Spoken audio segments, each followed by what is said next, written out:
Hello बच्चे, welcome to my channel. तो यहाँ हम करने वाले हैं क्लास 9 का हिंदी का वर्कशीट। ये कार्यपत्र देख रहे हैं 25 और 31 अगस्त 2020 के ये वर्कशीट है।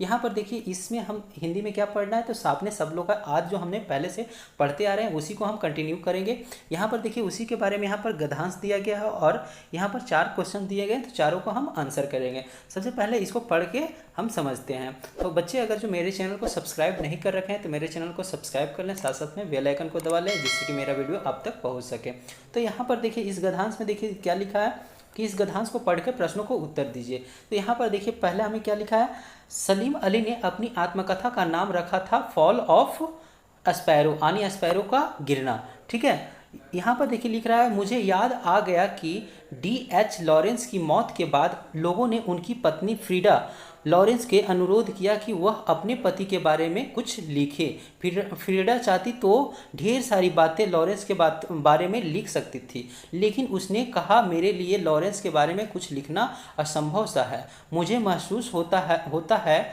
मेरी छत पर स्पैरो, बैठने वाली स्पैरो मानी गुरैया, लॉरेंस के बारे में ढेर सारी बातें जानती है, मुझसे भी ज़्यादा जानती है। वह सचमुच इतना खुला और सादा दिल आदमी था।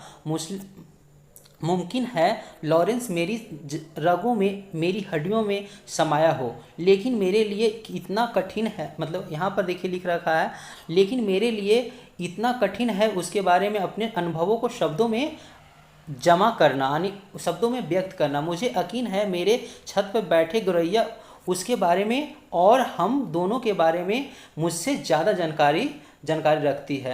यानी इस तरह से यहाँ पर देखिए, यहाँ पर सलीम अली तो इन्होंने एक बुक का जो नाम रखा था फॉलो अप स्पैरो। यहाँ पर लेखक को याद आता है एक लॉरेंस की मौत के बाद उनके बारे में, तो उनके पत्नी के से पूछा गया था, यानी बोला गया था कि लोगों को मतलब लोग बोले थे कि मतलब अपने पति के बारे में लिखिए, लेकिन उन्होंने मतलब ये बताया कि मेरे पति के बारे में हम इतना जानते हैं कि हम उसे शब्द में व्यक्त कर पाना मुश्किल है। और उन्होंने ये भी बताया कि वो इतना सादा दिल इंसान थे कि वो उनके बारे में मेरे छत पे बैठने वाले गोरैया भी उसे अच्छी तरह से भली भांति जानते हैं। तो इस तरह से ये कहानी में व्यक्त किया गया है। तो चलिए हम क्वेश्चंस करते हैं। यहाँ पर पहला क्वेश्चन है, सलीम अली ने अपनी आत्मकथा का क्या नाम रखा। तो यहाँ पर उसका आंसर है, सलीम अली ने अपनी आत्मकथा का नाम फॉल ऑफ स्पैरो रखा, जो कि आपके वर्कशीट में ही दिया गया था। ठीक है, तो चलिए आप दूसरे क्वेश्चन में यहाँ देखते हैं।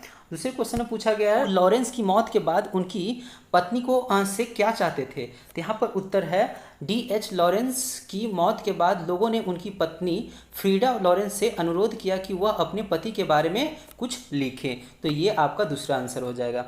चलिए तीसरा आंसर यहाँ पर देखिए क्या है। तीसरा आंसर में है, फ्रीडा ने लोगों के बात का क्या उत्तर दिया।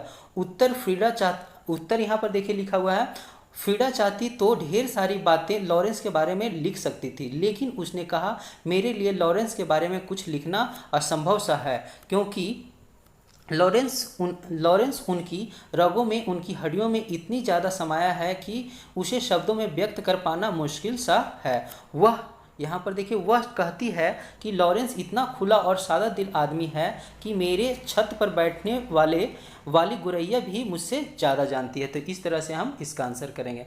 चलिए अब पढ़ते हैं चौथे क्वेश्चन को। तो चौथे क्वेश्चन में देखिए क्या दिया गया है। चौथे क्वेश्चन में है गतिविधि, यानी ये आपको खुद करना है। लेकिन यहाँ पर देखिए, हम इसका क्वेश्चन क्या है, आपने भी किसी न किसी पक्षी का अवलोकन किया होगा, उस पक्षी के गुण और व्यवहार से संबंधित 10 पंक्ति अपने शब्दों में लिखें। ठीक है, तो ये आपको खुद लिखना है, लेकिन आपके लिए हेल्प के लिए लाए यहाँ पर देखिए, इससे देखते हुए आप अपने कोई भी पक्षी के बारे में इस सारी बातें लिख सकते हैं। चाहे यहाँ पर देखिए हमने लिख के लाए हैं मोर के बारे में, आप लोग तोता लिखें, क्योंकि आप तोता बहुत वाकिफ़ होते हैं, बहुत नज़दीक से देखते हैं, हम इसीलिए तोता पर नहीं लिखे हैं, मोर पे लिखे हैं। चलिए यहाँ पर देखिए, इसका पहला पंक्ति देंगे, मोर, जैसे यहाँ पर है, मोर हमारे जंगल का अत्यंत सुंदर और चौकन्ना, शर्मीला और चतुर पक्षी है। तो ये आपका पहला हो जाएगा। इसी में देखिए दूसरा पंक्ति हो जाएगा, मोर सर्वाहारी होता है, यह कीड़े मकोड़े और सांप सब खा लेता है। तीसरा यहाँ पर देखिए, नर मोर की लंबाई लगभग 214 सेंटीमीटर तथा ऊंचाई लगभग 50 सेंटीमीटर होता है। नर मतलब पुरुष होता है, ठीक है, यानी मेल। चौथा, मादा मोर की, यानी मादा मतलब फीमेल, मादा मोर की लंबाई लगभग 94 सेंटीमीटर होती है। ठीक है, ये कम होती है मादा के यानी मेल के तुलना में।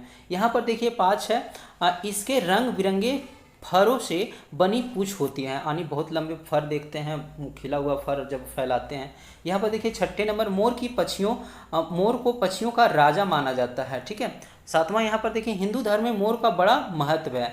यहाँ पर 8वें है, मोर को वर्षा ऋतु बहुत पसंद होता है क्योंकि मोर को वर्षा में नृत्य करना अच्छा लगता है। 9वें पंक्ति है, मोर को पंख भगवान श्री कृष्ण के मुकुट पर लगा होता है। 10वां पॉइंट आप दे सकते हैं, मोर के सौंदर्य के कारण भारत सरकार 26 जनवरी 1963 को राष्ट्रीय पक्षी घोषित किया। यानी इस तरह से आप सारे पॉइंट दे सकते हैं। और किसी आप तोता के बारे में लिखिए, आप जो भी पक्षी के बारे में इजली जानते हैं उसके बारे में लिखें। तो हमें आशा है कि इस वीडियो के देखने के बाद आप अपना आंसर अपने शब्दों में कर सकते हैं। तो इस वीडियो को लाइक करें, साथ साथ में शेयर करें, और मेरे चैनल को सब्सक्राइब नहीं कर रखे हैं तो मेरे चैनल को सब्सक्राइब कर लें और बेल आइकन को भी दबाना ना भूलें। ठीक है, thank you watching my video.